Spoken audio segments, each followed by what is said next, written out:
All right, Dr. Davis, we're so excited to have you back. How are you? Terrific. Survived a move to Chicago. So I'm better. I've Woohoo! recovered. Oh my gosh, I don't care how far a move is when you're moving your entire life. I don't care how close or far it is a huge undertaking. So I'm glad you survived and we're happy to see your face. Thank you.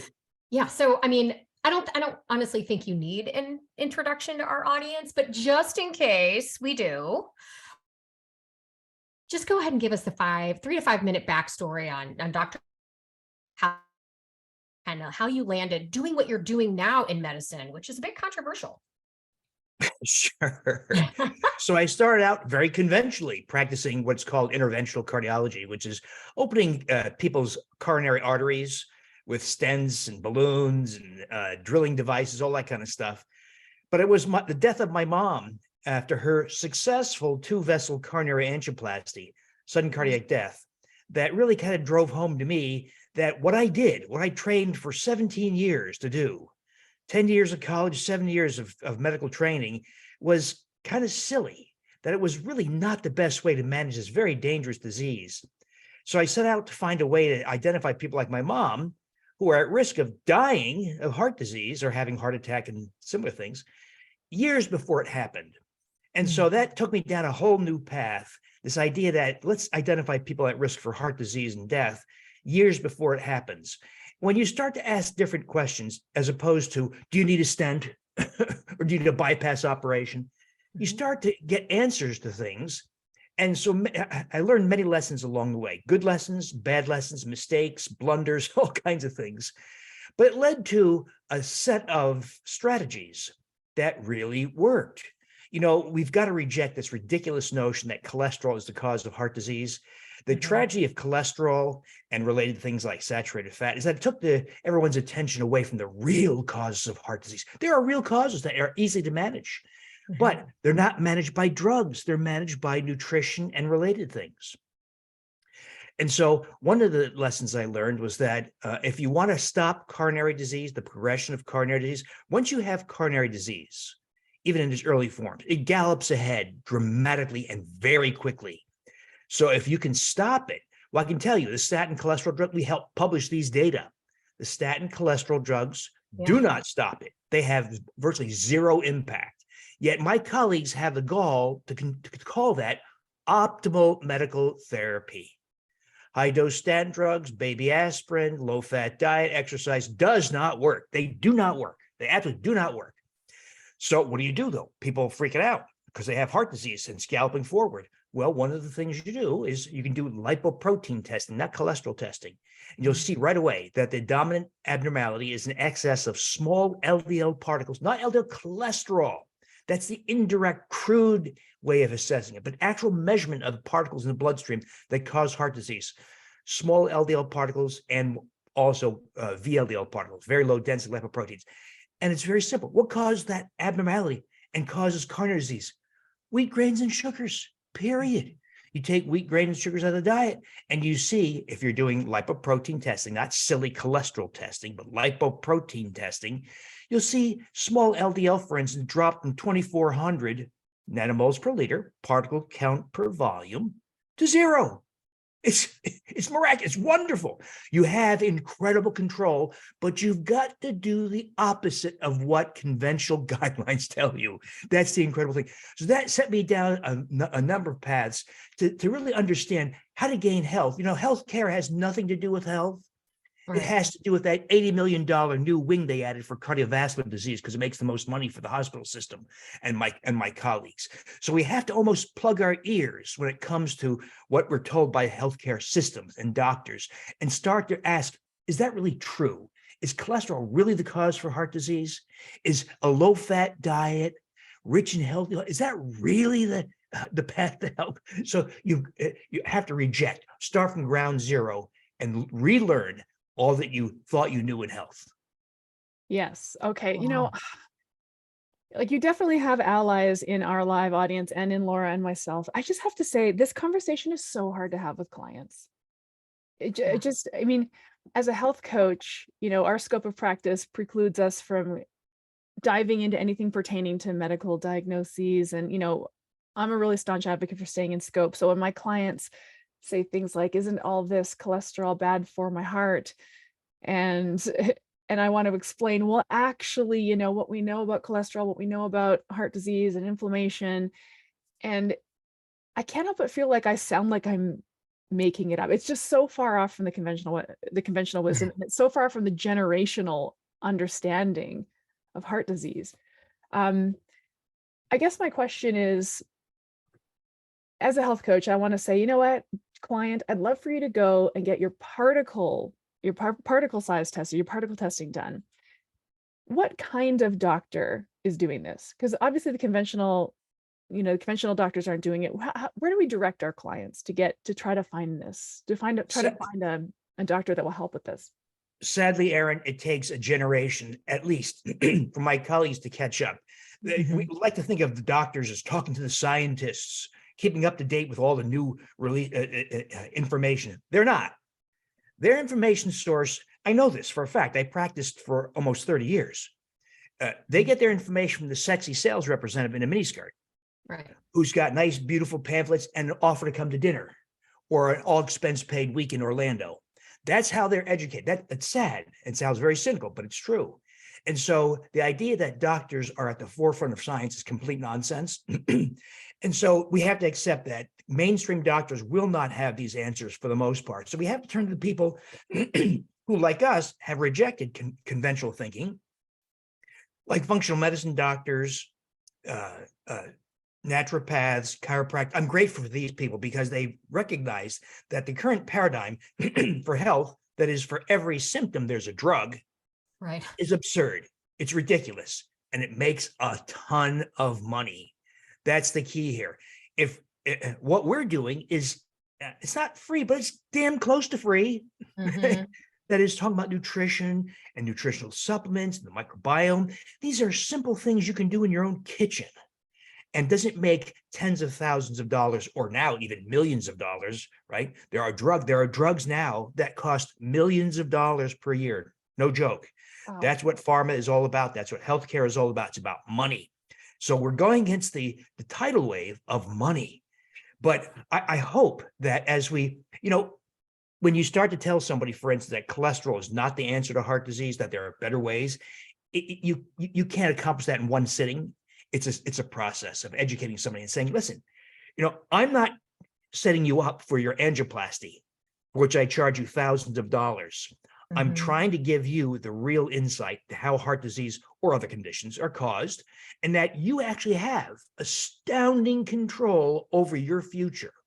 Whether you have a heart attack, whether you have sudden cardiac death, whether you have colon cancer, whether you're going to be a type 2 diabetic, whether you're going to be obese, you actually have astounding, magnificent control over these things. But the last person to talk to about this is the conventional doctor. Right. Yeah. I've been doing a lot of kind of corporate wellness coaching for Primal, and inevitably when I've got a group of 100 people, there's a handful that are like, I can't eat that way because I have high cholesterol, or because, and so they're asking me kind of what to do. I'm not a doctor. I'm certainly, so I will often just send them some food for thought, some articles from doctors like you or other sort of thought leaders. There's quite a few cardiologists now that are out there saying that doesn't work, right? And I'll send them articles. I can't really send them research studies. They don't understand it. But the other thing I will do as a resource is send them, and there's a handful of these, and I'd love your opinion on some of these, are organizations and companies that will do direct to consumer lab work, that have figured this stuff out. But also, here's the important part. They provide an explanation of what the lab work means, right? Because it does you no good to kind of get this new lab work, which often might say what your conventional doctor says sometimes, but it's not in context. They don't know what that means. So there's an organization that I trust that I've referred people to. I know in like your undoctored circle, I think it's got a different name now, but you've provided some resources for that. And spoiler alert, the course you helped write for us, there's some sort of recommendations in terms of types of testing that consumers have access to. But so if a client or a patient doesn't have a conventional doctor they trust, there's no functional medicine practitioner near them, although some of those are going more telehealth.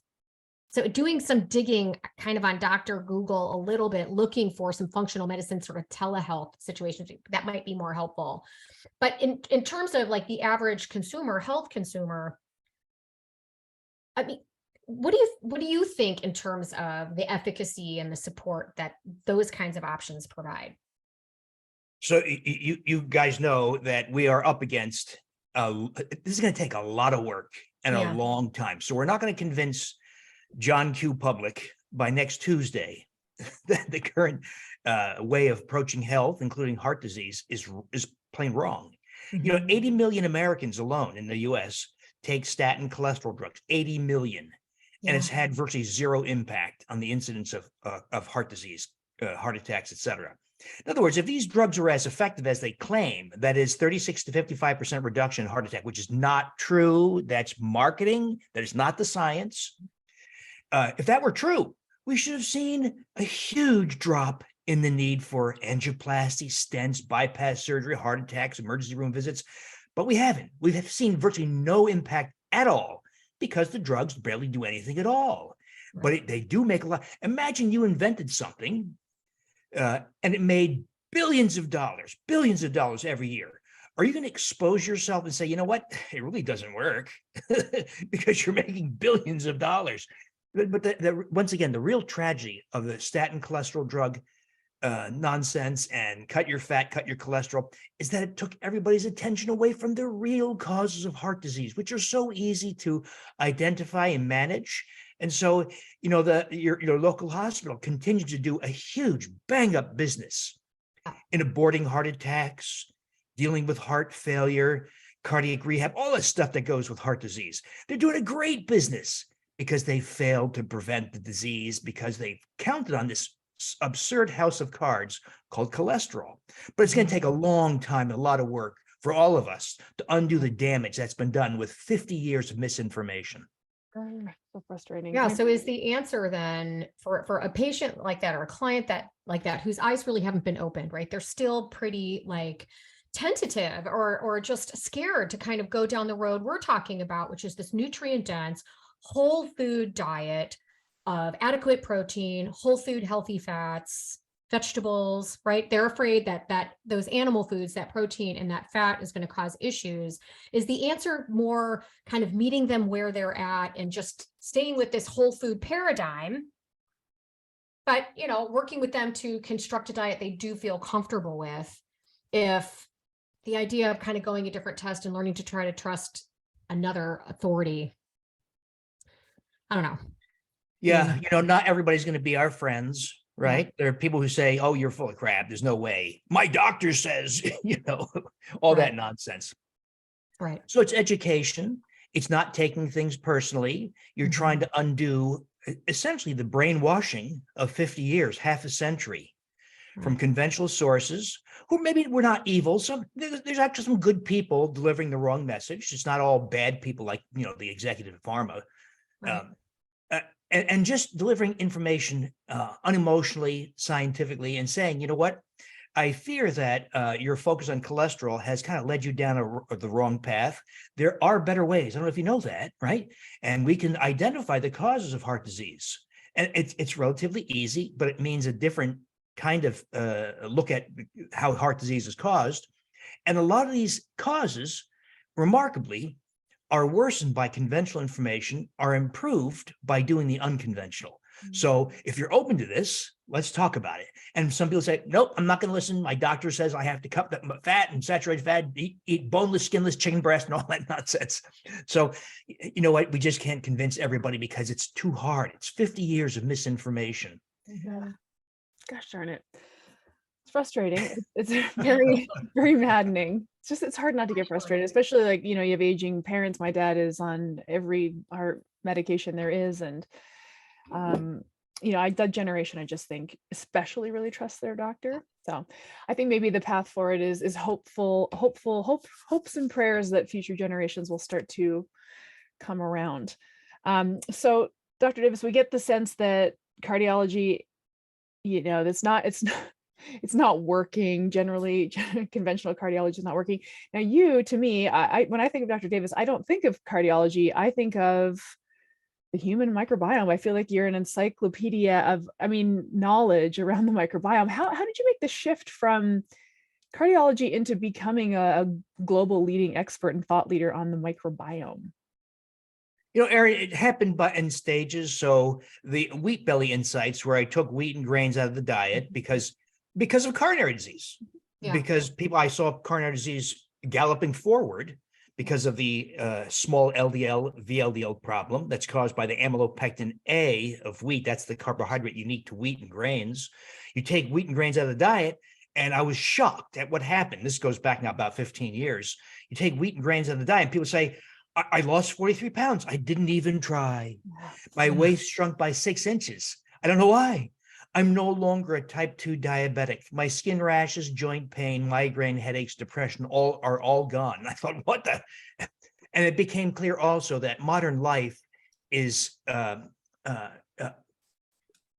complicated by numerous nutrient deficiencies, not because of the diet, but because of modern habits. For instance, something as simple as drinking water. We can't drink water from a river or stream, flowing over rocks and minerals, rich in minerals. We can't do that. It's got sewage, it's got farm runoff, pesticides, herbicides.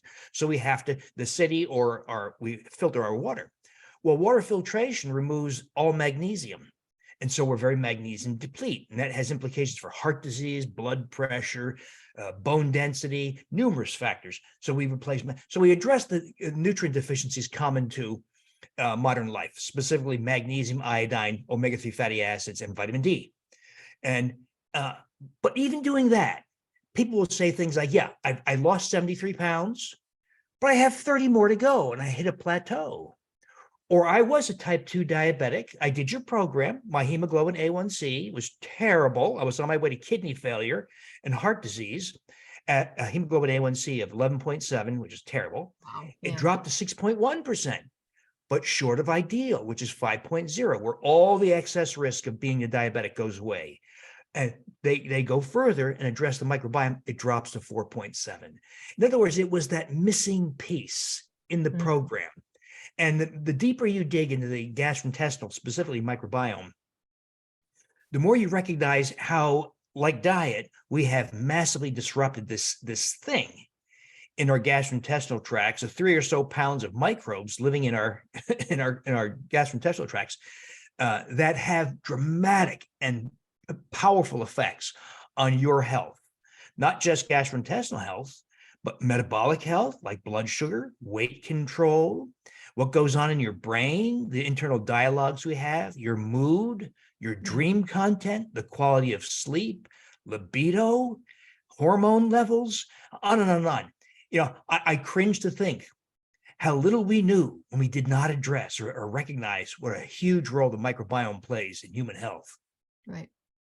The more I learn about it, the more I realize how much I don't know. It's literally an unexplored explored universe, I feel like. We've been looking through a keyhole into the room, and we catch a glimpse of this or that. Now we open the door and shine a light. And yeah, you're right, Laura. We're seeing extraordinary things. And so many unanswered questions are being answered now. Yeah. So when we, look, I, as a health coach and as the admissions director at our school, talking to other people that want to be health coaches, as well as existing health coaches that want to learn a lot about what we teach, I hear a lot of people saying they want to be a gut health coach. They want to help people address their microbiome, and they're going to market as a gut health specialist, which is awesome. Okay, be there to support people. But this is kind of what prompted us as a school to say there's so much we still don't know.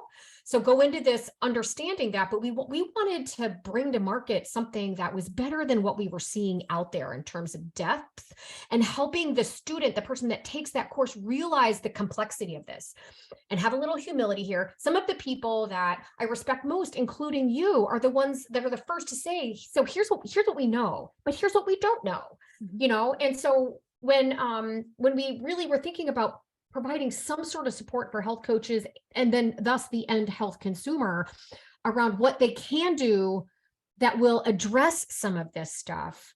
After our last conversation, which our last podcast, and that was years ago, Erin and I were blown away at how much we didn't know about what was out there in terms of support and resources for this, that when we thought about writing a course, you were number one. Let's see if Dr. Davis would be willing to help us out. So can you speak to a little bit about, first of all, kind of setting the stage for the complexity of all this and why just adding probiotics and some collagen is not necessary. While that's helpful, could be helpful, that's not the full picture. Yeah.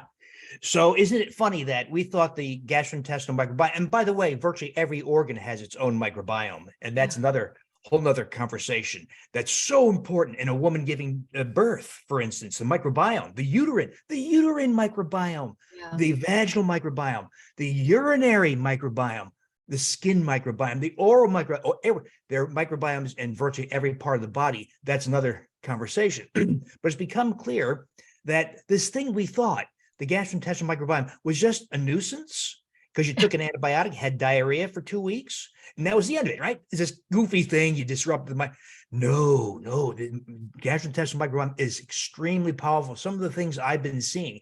So one of the reasons why I think this is a conversation so relevant now is because we've survived a century of antibiotics and overuse of antibiotics. So most of us by age 40 have taken 30 courses of antibiotics. And for every 1,000 children, over 1,300 prescriptions for antibiotics are written every year. Now, even the CDC, the conservative people at the CDC, Centers for Disease Control, will tell you that about a third of all antibiotic prescriptions written are unnecessary or inappropriate, given, for instance, for an upper respiratory viral infection. Yeah. So the massive overexposure to antibiotics, that also comes by way of our food supply, by the way, as well as other factors, preservatives in food, like potassium sorbate or sodium benzoate. These are antimicrobial, so you don't have mold and fungus growing in your food, but it also has antimicrobial effects on you. Other food additives like emulsifying agents, which disrupt the mucus barrier. Mucus in the gastrointestinal tract is very important. It protects you from all the contents of your gastrointestinal tract, food and microbes. And if you dissolve the mucus barrier, say with the polysorbate 80 in ice cream, microbes contact your intestinal wall and cause inflammation. And it opens the door for microbial breakdown products to enter the bloodstream. A very important process. And so you cannot, the pharmaceutical model of health is if there's a sequence of factors that lead to, say, rheumatoid arthritis, we're going to intervene in that one step. Mm-hmm. I think what we're saying is, no, we're going to go at the root cause. We're going to identify the factors that allowed that disease, whether it was labeled rheumatoid arthritis or coronary disease or fatty liver or hypertriglyceridemia or carotid disease or ulcerative colitis or Crohn's disease. We're going to get the root cause. You know what? The root cause are common to hundreds of conditions. So someone might do our programs and say, oh, I lost a whole bunch of weight. I'm no longer diabetic. Oddly, my migraine, headaches, depression, and psoriasis also went away, even though we weren't even targeting that.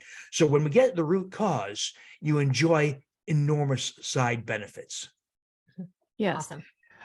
Okay. We got to dig into some of these questions. We got tons. We have so many. First of all, I just want to say, as I was building the course, so, as Laura touched on, we had Dr. Davis write this incredible course. I'm obsessed with it, and I'm building it as we speak. And the emulsifier thing blew my mind. Like that's actually so logical. When we have these emulsifiers, these ingredients that are designed to emulsify fats and break things down and help things blend together, and they have a sort of a disintegrative property to them, and how that would go down and do its job in the mucus lining of the intestine. It's just like, dang, because I think the idea of processed foods, we know processed foods are bad. That's one thing that even health consumers know. Processed foods, I should eat less processed foods. Processed foods are bad, but it's like processed foods are bad because this ingredient is going into your gut and dissolving the mucus lining, and now you have no barrier between your gut and the outside world. It just blew many things in this course blew my mind.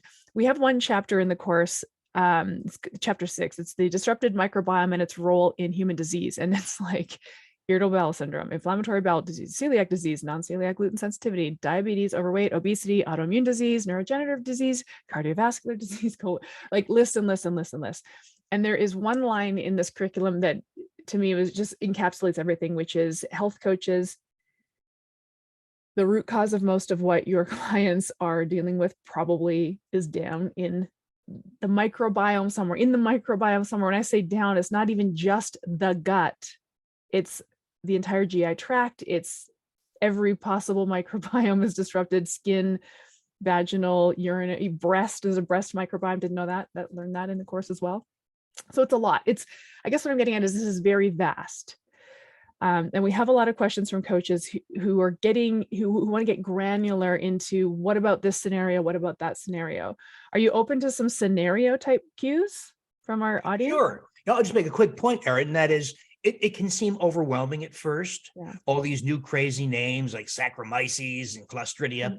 But you know what? If you get just acquainted with what's going on in the microbiome, you are light years ahead of the conventional practicing physician. Right. Mhm. Who knows nothing. And you guys know this. My colleagues are champions at covering up their ignorance with authority. Yeah. And saying things like, Erin, did you consult Dr. Google again? Or there's nothing wrong with you. Don't waste my time. There's no such thing. And so it's going to take a generation or two for them to catch up to where your health coaches can be. So they need to be aware that just doing this course, getting acquainted with microbiome issues, a work in progress, Mhm. will make them far more effective and far more knowledgeable. So you shouldn't be intimidated by the doctor who says, Erin, that's ridiculous, because you know better. You know a lot more. They're covering up their ignorance. Yep. We need to educate them also, but it's hard to educate docs because they think they know it already. It'll happen, but it's going to happen in a generation, 20 to 30 years. Yeah. Okay. So if we get into sort of health coaching situations and these very granular questions that have come in from many of our viewers and folks registered for this webinar, I think the first place a health coach would typically start, and especially honestly a primal health coach, I do have to say our particular audience of health coaches, and I'll just toot our horn, we are on the ball with this generally. The primal approach is similar to your approach, which is let's take these sort of inflammatory, gut irritating foods out that haven't done anything. They haven't contributed anything positively to our health, culturally ever. So let's get rid of those. They're not nutritionally necessary. So I'm thinking about clients that I have for whom I say, let's tap the brakes on wheat, sugar, grains. Let's just take that out for a period of time and see if that helps you feel better. Insert, symptomology here. So we start with this dietary approach, and generally people do feel better. If we just stuck with that, let's say we just said, great, you feel better, keep those foods out of your diet. The client can see the immediate sort of downstream effects, like I took them out, I feel better. Anyone can put that together. If we just stuck with a healthy diet, a gut supporting diet, in your estimation, how far would we get? How far would that take us to having a healthy microbiome? Versus what additional steps in terms of repopulation and further support is there? How big of a picture does diet play, generally speaking? It's huge. It's not sufficient for full recovery for many people, but it's a huge factor. So because some of the things we're doing with microbiome strategies are so fun, exciting, and powerful, people tend to say, the diet doesn't matter. And fish, nah, vitamin D, nah. But those basic things do matter. By the way, the nutrients that we focus on restoring, because they're lacking in modern life, like magnesium, omega-3 fatty acids, vitamin D, iodine, this was not intentional. They're all very important for microbiome health. Mhm. For instance, omega-3 fatty acids are an activator of an enzyme that lines your intestines called intestinal alkaline phosphatase, which deactivates some of the toxins that come from bacteria, specifically the LPS endotoxin. That's a very potent toxin that comes from bacteria when they die. You have trillions of microbes in your gastrointestinal tract. Well, they live and die in hours. They don't live for decades, they live for hours. When they die, they shed something called LPS endotoxin, and it's very toxic. And omega-3 fatty acids activate the enzyme that partially, not entirely, but partially deactivate that. Vitamin D is extremely important for the intestinal immune response. Iodine is really important because if you have marginal iodine status and thereby mild hypothyroidism, it slows the transit of food through your gastrointestinal tract, and that allows overproliferation of certain species. So even though I didn't create that list of nutrients, basic nutrients for the microbiome, it turns out they're all important for microbiome health. Boy, So those basic things still do count for a lot. gosh, there's so much. There's so many moving parts. Honestly, I'm also just always impressed by just your ability to just rattle this stuff off. Okay, so we have some questions. I'm gonna throw this out here. Okay, so one question that came in, how does food sensitivity testing, if at all, I think that's sometimes where health coaches go. My client isn't Yeah. feeling well when they eat onions and garlic. I have a client right now who's not feeling well when she eats onion and garlic, which to me is like, oh, that's got to be SIBO. I don't know. Right. But to her, she's like, I think I have a food sensitivity. Should I take a test? You know, where do you think this relationship, how does this land? So whether it's to nightshades like eggplant and tomatoes, or histamine-containing foods like cheese or wine, or FODMAPs, fibers and sugars in food, or nuts, you name it. This is virtually all SIBO. That is small intestinal bacterial overgrowth, like you mentioned, Erin. So the loss of hundreds of beneficial species, so antibiotics, preservatives, emulsifying it, have changed the gastrointestinal microbiome. We've lost literally hundreds, if not more, important species. Well, among the things those species did for us is suppress unhealthy species, specifically microbes that sound familiar, like E. coli, Salmonella, Campylobacter, because they're also causes of food poisoning. So we lose healthy microbes, we lose their suppressive properties on those unhealthy fecal microbes. Those unhealthy fecal microbes proliferate and then remarkably ascend up into the small intestine, the 24 feet of small. You know what? I was guilty of thinking this was a rare thing until a PhD engineer from Dublin, Ireland, invented this device. Oh, I thought I had it. Oh, here we go. This is the old one. The new one's black. But the air device that you blow into, talks to your smartphone, and registers how much hydrogen gas is in your breath, because bacteria produce hydrogen gas and you do not. So you can use it. It's a mapping device. You can use it when used properly to tell you where microbes are living. And to my great surprise, when this thing came out in 2018, and we had thousands of people testing it, it was shocking that it was uncommon to test negative. Now you might say, well, maybe the device, maybe the whole concept is flawed, except that I saw people testing positive, 0 to 10 scale, starting with a real high level, say 10 or 9.8, whatever. And then they take steps to eradicate the microbes in the small bowel, SIBO, small intestinal bacterial overgrowth. And we'd see some residual health problem finally go away. I lost 73 pounds, but I was stuck. I have 30 more pounds. I finally lost that weight. My hemoglobin A1C finally dropped into the 4 range. My depression finally lifted. My skin rashes that kept on coming back despite all the steroid creams for the last 10 years finally went away. We saw residual health problems dissolve in the face of eradicating SIBO. And by the way, people get scared by SIBO because they hear this idea that you must take the conventional antibiotic, rifaximin or Xifaxan, which, by the way, is very expensive. It's got side effects. It's about 50 to 60% effective, so not very good. And of course, you go to the gastroenterologist, he says, take this prescription. If he even knows what SIBO is, most do not. Take this prescription, you're back a few months later, because it comes back, do it again, do it again, do it again. There's no insight in helping you find out why you got it, how you can increase the efficacy, what you can do to stop it. So one of the things I did is ask this question: what if I have SIBO, which is incredibly common? I think it's at least 50% of the North American population. It's huge. It's as big as the obesity and overweight epidemics. What if I take a conventional, off-the-shelf commercial probiotic? Right. Will the SIBO go away? 30 feet of microbes? No.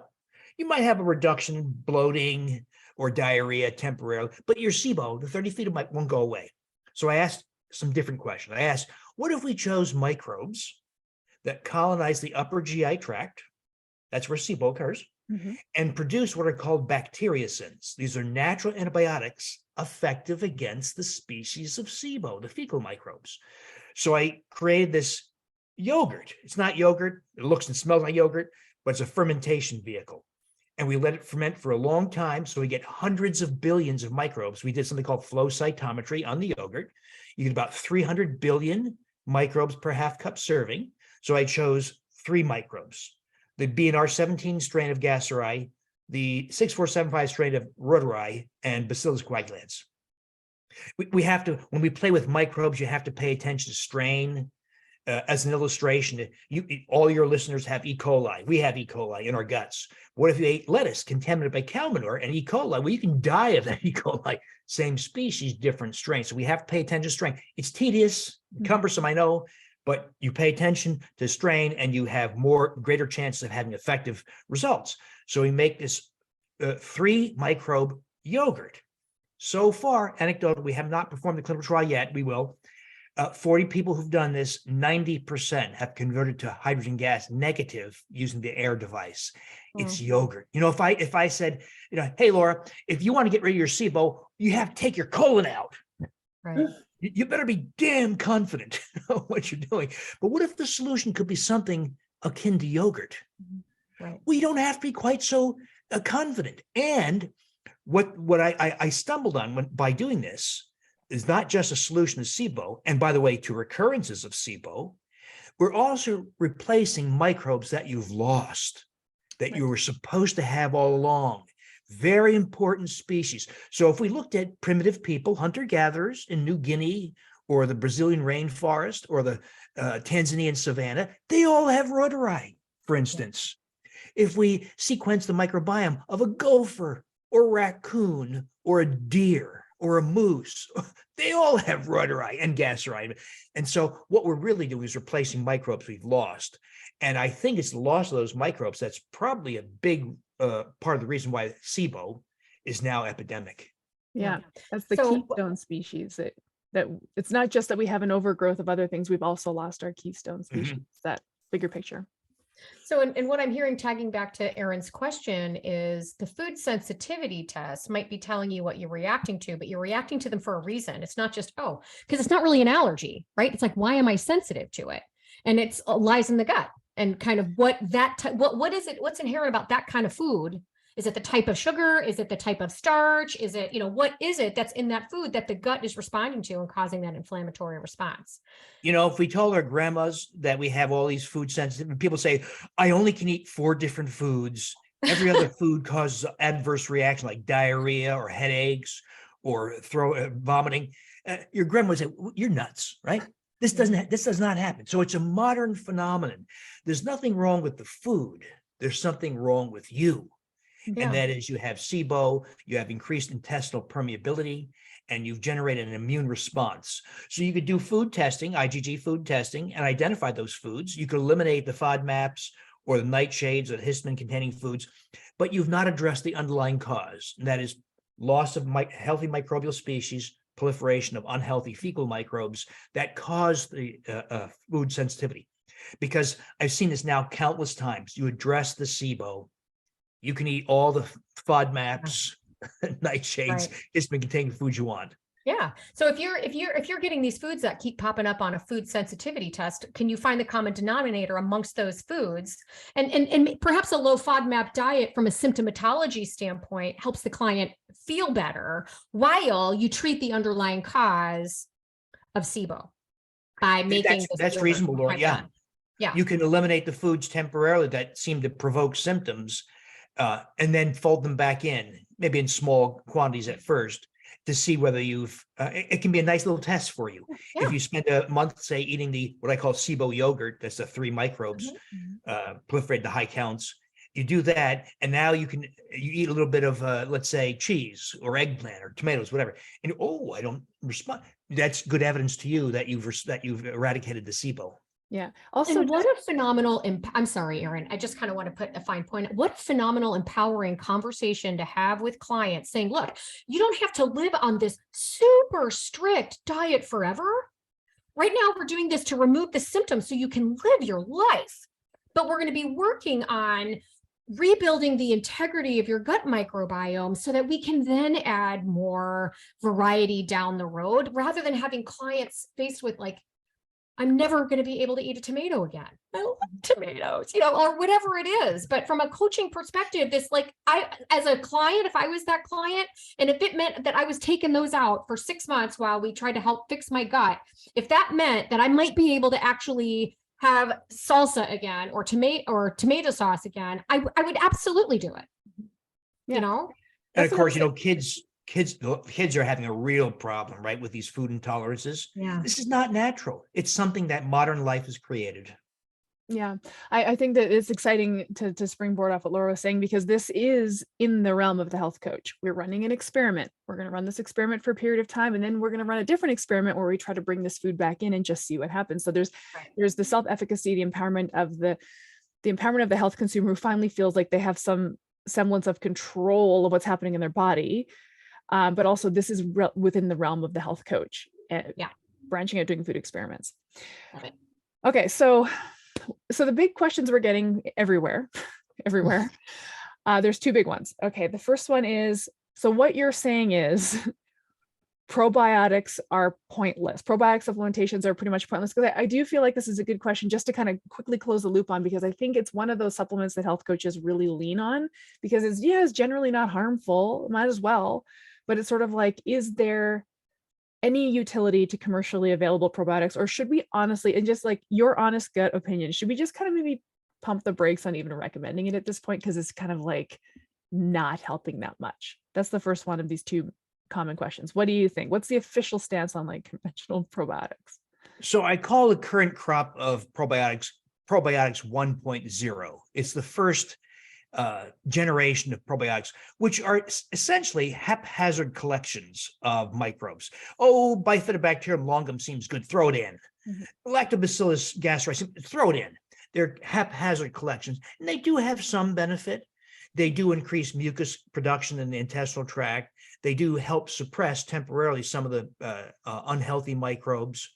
They do provide some collaborative effects for other microbes, but they're only modestly helpful. And the mistake made by many people is that they think the probiotic is the solution. It's not. It's the last thing on the list that rebuilds a healthy microbiome. Now that's going to change as some of the manufacturers start to incorporate some of the newer findings, such as collaborative effects. Microbes are just like people. We don't live in isolation. We have a partner, families, neighbors, friends, co-workers, communities. Microbes are the same. They have collaborative consortia, or guilds they're called, where they collaborate to generate specific effects. Well, I know of one product on the market, and I have no relationship with the company except the people who developed it, my friends, called Sugar Shift. It's a collaborative guild of microbes that lower blood sugar because they consume sugar. So that's the start of this concept of collaborative guilds in a probiotic.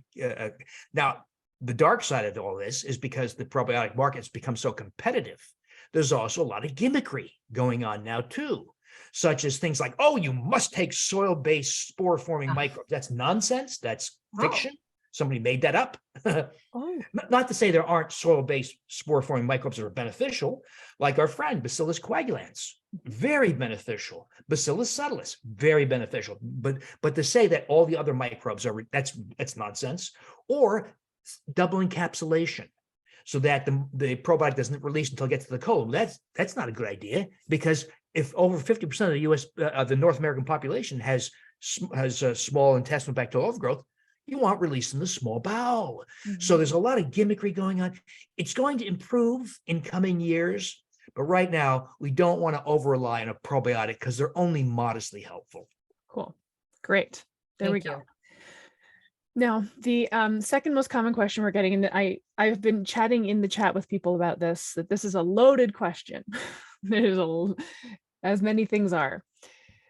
So plainly, the question is, what testing is available?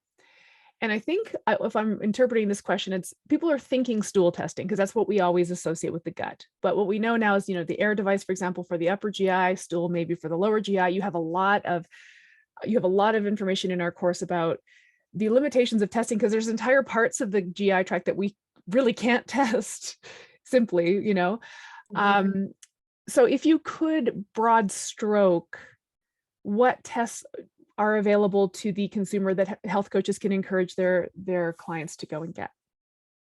So people don't need to buy the Air device to confidently deal with SIBO. You can just deal with what I call telltale signs. Mhm. There are signs that tell you have SIBO. For instance, fat malabsorption. If you see fat droplets in the toilet or staining of the porcelain where the water meets the porcelain, those are very common confident signs of SIBO. Food intolerances. If you can't eat this, that is almost guaranteed to be a SIBO. If you have conditions virtually synonymous with SIBO, fibromyalgia, virtually 100% of people who have fibromyalgia have SIBO and have it really bad. Irritable bowel syndrome, ulcerative colitis, Crohn's disease, obesity, fatty liver, type 2 diabetes, autoimmune diseases, neurodegenerative diseases. These are so highly associated with SIBO that I would just, it's safe to say, okay, you know what? I didn't do the Air testing, but I think I've got SIBO because I've got fibromyalgia or something like that. Restless leg syndrome, another one. It'd be especially if you subscribe to this idea that we can use what I call SIBO yogurt. It's so benign and it's fun, and it's might cost you a few dollars to buy the microbes. That's the hassle of that. By the way, you have to source the microbes from different sources. Once you do it, you make future batches from a little bit of the prior batch. So this is also a cost-saving maneuver. And by the way, also true with probiotics. You buy a commercial probiotic, you can make a yogurt or other ferment. It doesn't have to be dairy, it could be other foods. You ferment it, you've got the microbes at higher counts. It's better than the probiotic. And you make subsequent batches from a little of the prior batch. And so it's a great cost saving maneuver also. Where we I lost track of what we were talking about. We're talking about testing. So what you're saying, yes. okay, so symptomatically there's signs that SIBO is present, many signs. We have the Air device to test the gas production in the upper GI. And then in terms of stool samples, there's many available. Any particular brand that you recommend? Well, it depends on what your goals are, because one of the things to accept with stool testing is you're essentially doing a rectal stool sample, right? It's not an ascending colon, it's not the small bowel ileum. So if you and I were to sample a stool every inch, no one's going to do this, right? But if we did this every inch along the 4 to 5 feet of colon, we'd get different results from every inch.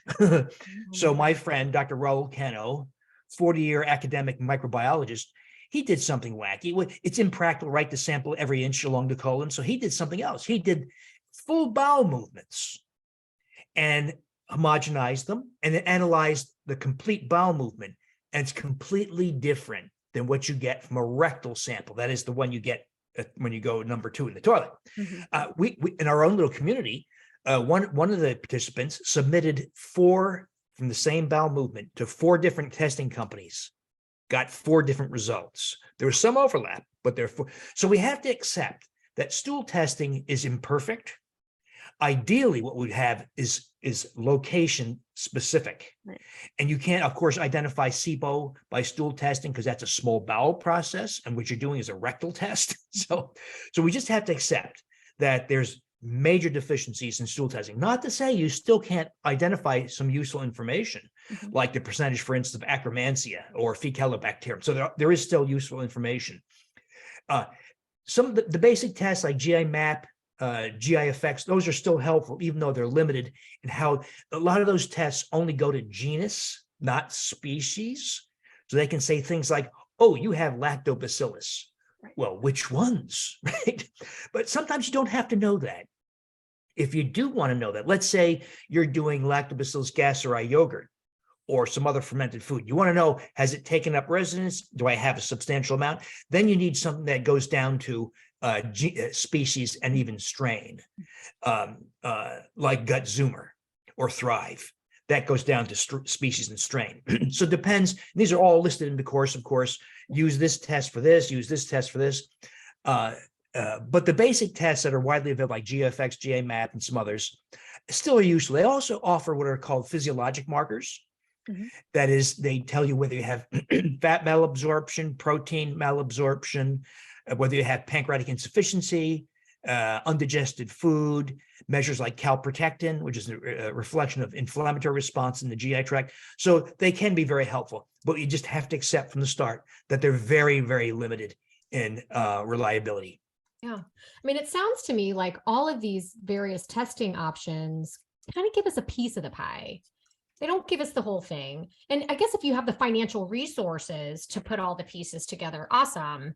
But otherwise, what I hear you saying is there's a lot that you can surmise just from your own experience, things you've already been diagnosed with, certain symptoms. And I 100% agree with you. Like, I mean, I don't really tolerate dairy, but I would absolutely, I've made your yogurt before, but only the 1 strain at the time. So now I got to do the 3 strain one and try that. And I can't figure out how to make it work down here in Florida because it's so humid here. I'm convinced I got a little bit of mold and, and it's, I don't know, but I'm going to give it a whirl, and I'm going to try to do like a coconut milk, like a, not a full yogurt, but more like a slurry and something like that. But we're getting a lot of questions in here, questions about what about fermented sauerkraut? What about fermented quinoa? So are fermented food, like foods that are fermented that carry probiotics?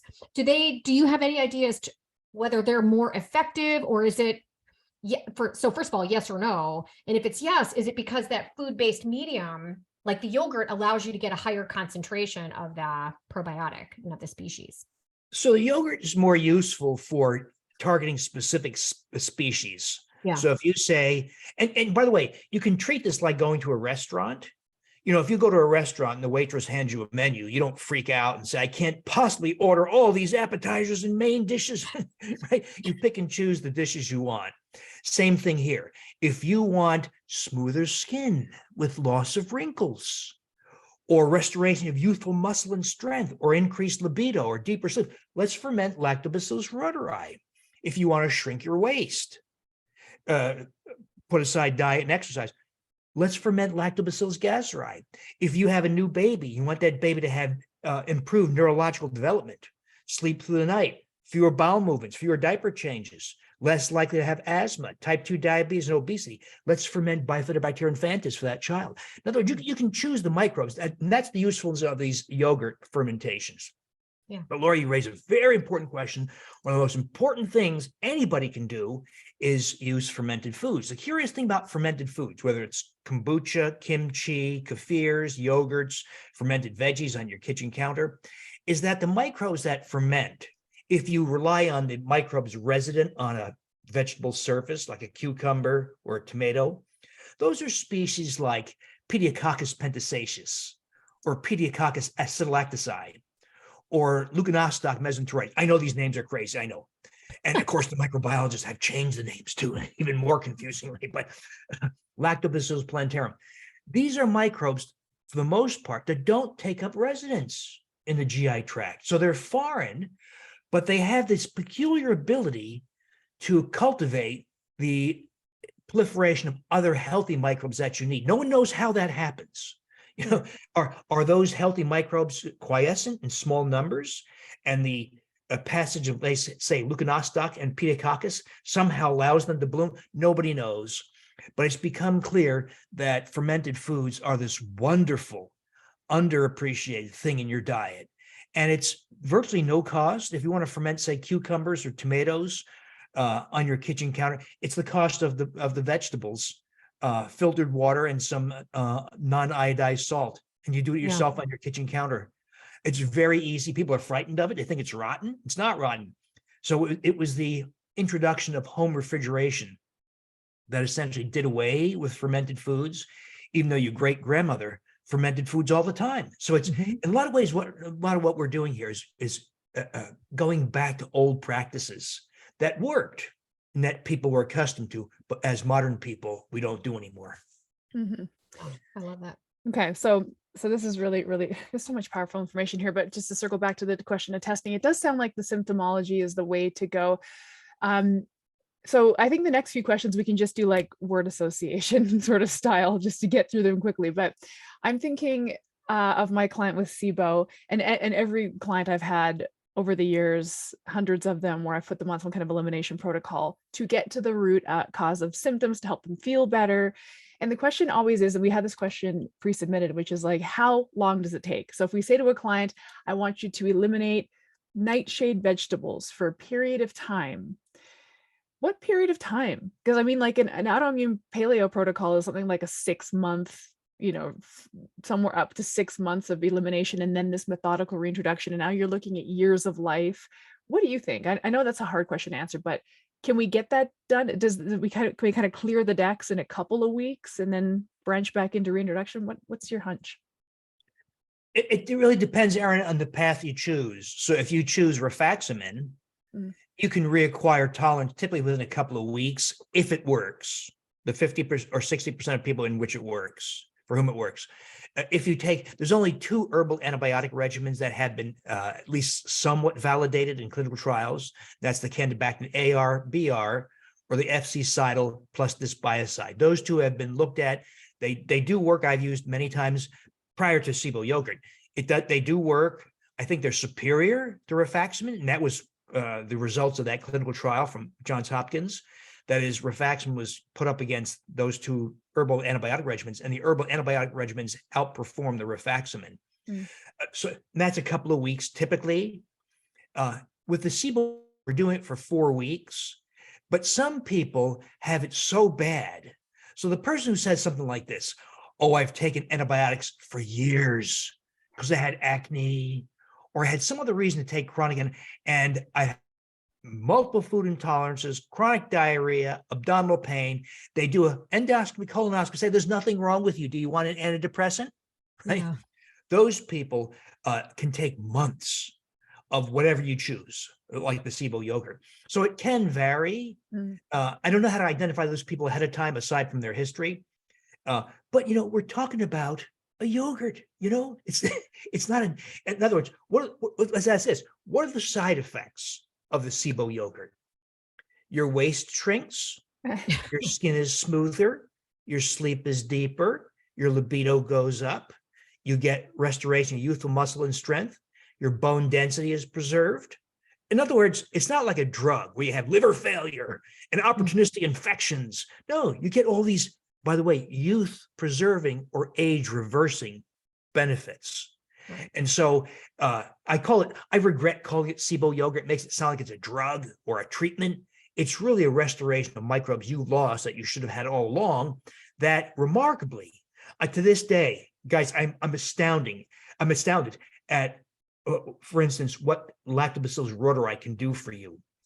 So Lactobacillus rhodori, you may recall, yes, takes up resident small bowel produced bacteriocins, so useful for SIBO, but also sends a signal retrograde through the vagus nerve to your brain to release the hormone oxytocin, the hormone of love and empathy. So people say, you know what? I love my partner more. I love my children more. I love my I get along better with my coworkers. I'm more generous. My favorite. I'm more accepting of other people's opinions. Oxytocin. But oxytocin is becoming clear now. It's not just a matter of social and emotional effects. It's also physiological effects. Like guys experience a surge in testosterone, deeper sleep, more vivid dreams, restoration of muscle and strength. Older ladies, typically in their late 60s and 70s, develop vaginal atrophy, dryness, irritation, loss of libido, and repeated urinary infections and urge incontinence. You laugh and you wet yourself, you pee. This is a big problem, and the conventional solutions are terrible. Sorry. The conventional solutions are terrible. A woman has to make a decision, for instance, will you risk thromboembolic disease and endometrial cancer by taking estrogens to reverse this? So it's an awful choice. Well, guess what? Rhodori addressed the entire constellation of all those phenomena. Vaginal atrophy, loss of libido. There's some other things ladies can do, by the way, for the urinary component of this, like Lactobacillus crispatus. That's a microbe so the vaginal, I'm getting off track here, sorry, but the vaginal microbiome is very specific. It's very different from the gastrointestinal microbiome. It's very discrete and very definable. And vaginal microbiome normally should have dominance of Lactobacillus crispatus and should not have dominance of unhealthy microbes like Gardnerella, Adipobium, and fecal microbes. One third of the world's population of females has the opposite. Lack of lactobacilli and dominance of those unhealthy species. Well, if a woman can restore that, that restores a lot of vaginal health. So extremely powerful. And here's another thing to learn from all that. If a woman takes a probiotic, let's say Lactobacillus crispatus, or the RC14 strain of Lactobacillus rhodori, woman takes it orally, it will populate the vaginal canal. How? There's no connection. There's no connection between the gastrointestinal and the. We got to believe it's contiguity, nearness in the perineum, that area. And the Lactobacillus crispatus, even more remarkably, will colonize the bladder. And good evidence from Loyola in Chicago, 50% reduction in repeated urinary tract infections. So not complete cure, but 50% reduction from one microbe taken orally. That. And by the way, that raises another very interesting issue, and that is this emerging issue of what's called translocation. That is, microbes are able to leave where they originate and gain access to other parts of the body. This is a big deal, by the way, in Alzheimer's dementia, where oral microbes, it's becoming clearer and clearer, oral microbes are a major player in dementia. Oral microbes. Yeah. Oral microbes like Fusobacterium nucleatum, which proliferates when you have bleeding gums, or gingivitis, or periodontitis. So it blooms when you have those situations. And then it gains access to the bloodstream when you floss or brush. And it populates, it colonizes the colon, where it causes colon cancer. So a great example of translocation, a microbe here in the mouth can colonize the colon. You would think it does so by swallowing. It's not. It's been looked at. It gains access to the bloodstream. And so this is causing us to redefine, re-examine so many. Think about that. Colon cancer starts in the mouth. Mm-hmm. So yeah, go through that colonoscopy every so often, right? To detect early cancer. But why not address the oral microbiome and the gastrointestinal microbiome that could be sourced? And by the way, the prep used, the polyethylene glycol for prep for a colonoscopy, is the worst disruptor of the mucus barrier known to man. So the prep for prevention of detection of early cancer likely causes cancer. Oh my God. Like I can so see the future of, the intestinal portion of just healthcare if we do this right, or people that are literally experts in understanding which microbes target which issues and figuring out how to kind of repopulate that without needing medications. I'm sure the pharma industry can figure out a way to freaking financially benefit from actually just using microbiota or, being able to isolate these species. But how powerful to just, let's say a health coach wants to specialize in women with, chronic urinary tract infections, and she knows, or he knows, that this one specific species is helpful. It's, hey, let me teach you how to cultivate a yogurt that proliferates that particular species. Let's see if we can help reduce the instances of your urinary tract infection. I think you guys have a sense just how powerful addressing the microbiome can be. And we're talking about, people just think, oh, I had diarrhea and it helps that. But no. We can talk about skin health, vaginal health, not having miscarriages, not having premature labor. These are all microbiome issues. It's becoming extremely powerful. The sad thing, of course, is that John Q Primary Care has no knowledge of this whatsoever. That's why this is so wonderful. The health coaches are going to be far more powerful, far more knowledgeable than conventional physicians. Because, I don't think we're here to make billions of dollars as they are in conventional healthcare. We're here to help people become healthy. So your health coaches are doing what they should do, that is addressing health, not the business of healthcare. And sadly, that's what healthcare has become, just a big business. The reason why pharma is not that involved in the microbiome is patents. It's too hard to patent microbes and related technologies. Because if your goal is to make billions of dollars off some product and you can't protect it, and that's why billions of women were given Premarin, horse estrogens, even though human estrogen was available all along, except for the first couple of years or so. but women were given horse estrogens despite horrible side effects, including cancers, cardiovascular death, and thromboembolic disease. I mean, serious. We're not talking about skin rashes or stomach aches. We're talking about death and cancer from this drug because it was patent protectable. So that is the defining theme for big pharma. We don't have to play that game. We don't care if a microbe is patentable or not. We like this microbe because it provides specific benefits. And we're going to, and by the way, it doesn't have to be yogurt. It could be salsa, could be hummus, could be veggie. You can ferment all kinds of things. And it's a lot of fun. One thing I can't tell you is whether you can achieve the hundreds of billions. You can with coconut milk, by the way. And anybody who wants to ferment coconut milk, take a look at the recipes in the course, as well as my Super Gut book, because coconut milk is fussy, likes to separate, so you have to do some extra steps. But you can make a very delicious yogurt with coconut milk, non-dairy. Every time we talk about this yogurt, I think I'm going to make it. Okay. So last few questions. Okay. These are so fast. I'm going to cue them up for you. So these are the questions that came in. We have a lot of questions about parasites and how that factors in, because parasites are kind of trendy right now. I feel like I see a lot of health coaches doing parasite cleanses with their clients. So that's one question. And the second question that was really commonly submitted was the mental health of kids and teens is like probably at an all-time problematic level for many, many reasons. But inside the course, there was, you mentioned this, there's like a heritable piece to the biome, right? So can we hit those two topics like boom, boom real quick to wrap up? We're getting like, we could literally talk for many hours and I feel like there's no end in sight. So let's hit some of these topics. So parasites first, what's your thought? The conventional stool tests are useful for that purpose. If they identify Entamoeba histolytica, for instance, that is useful to know. Now, one of the things you have to be careful about is we get away from this pharma notion. If you have this microbe, we have this drug. That's the trap that pharma takes you down.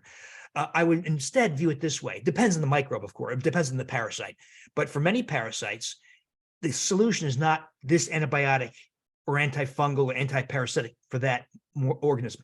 It's to address the general microbiome, because unhealthy species emerge when you lost your healthy species. So it's not. So we gotta get away from that pharma notion. But it depends on the parasite identified. But I would urge people to use stool testing to identify those parasites, not assume it's a parasite, because parasites are still uncommon. They're not.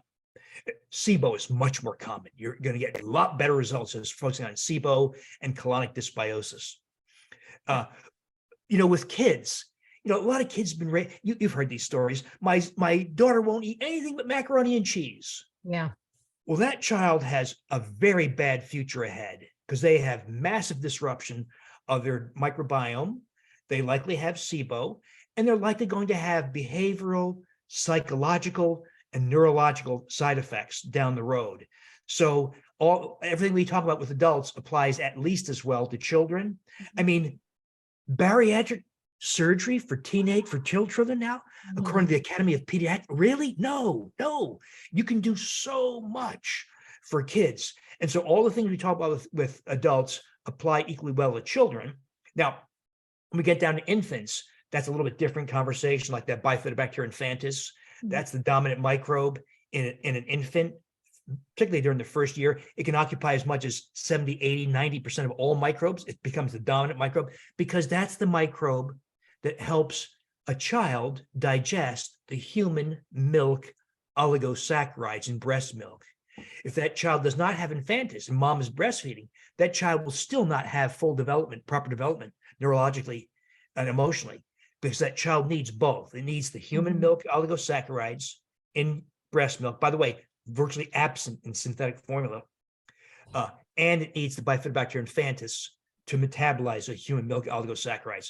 Now that goes away as the child becomes a toddler, but teenagers, if mom tested the teenager for SIBO with the AIR device, they're going to be shocked.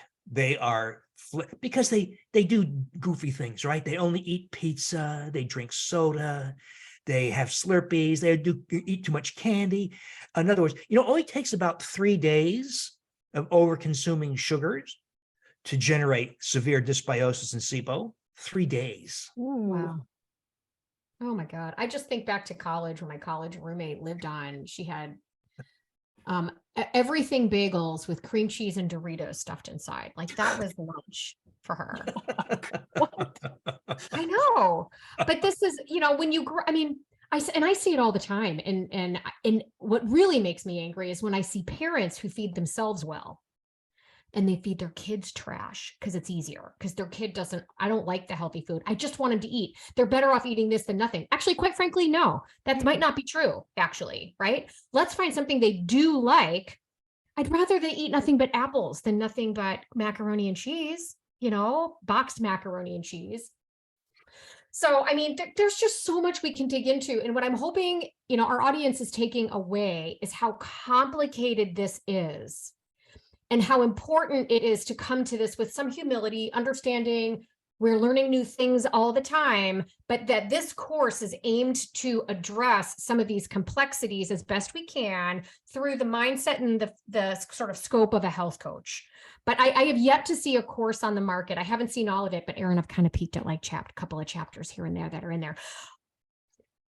I've maybe spent an hour trying to peek through and see what's in there, and I've already learned so much. There's so much in here, you guys, that for those of you moving, I'm speaking with potential clients about what I can do or illnesses. Look, I'm not here to treat illness. That's not what I do. What we do is we foster wellness.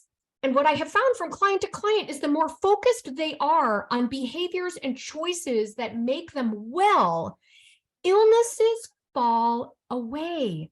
They quiet.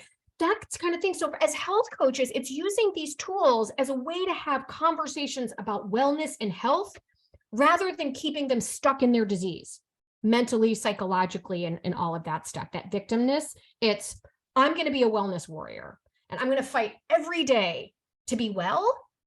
And by the way, the percentage of the time that helps either improve illness is literally 100%. It's literally 100%. Laura, that is a brilliant insight. Couldn't agree more. We need to get away from this idea of for every symptom, there's a drug. We're going to treat high blood sugar. We're going to treat high blood pressure. No, don't treat anything. As you say, let's address the factors that allow those conditions to emerge in the first place, regardless of the label, whether it was hypertension, coronary disease, ulcerative colitis, type 2 diabetes, lupus. We don't care about the label because the root causes are virtually all the same. So let's address the root causes. While you may do it to lose weight because you're 280 pounds, but then you're no longer hypertensive. You're no longer a type 2 diabetic. Your rheumatoid arthritis goes away. Your ulcerative colitis gets better. In other words, we're going to address the root causes. So that's a very important insight. Yeah. Love it. Yeah, we have a lot of, we can pull a lot of levers on folks' just general feelings of unwellness, but also disempowerment by making relatively simple diet changes with no scary side effects. And that's just an awesome opportunity for health coaches. And we just love picking your brain, Dr. Davis. And we absolutely, this course, to Laura's point, is that you've written for us, the human intestinal microbiome in health and disease. So we're not just talking about gut health. It's more than that. It's vast, it's deep, but it's also super gettable, super actionable for health coaches, written for health coaches. So it helps us put this knowledge into action on behalf of our clients. It's wonderful. It's just a masterpiece. So thank you for writing it for us. Thank you for always sharing all this wisdom. We have a million more questions we could ask you, but we know you're a busy man with things to do. So we'll wrap up here. Any, parting pep talks for health coaches that you can share before we let you go?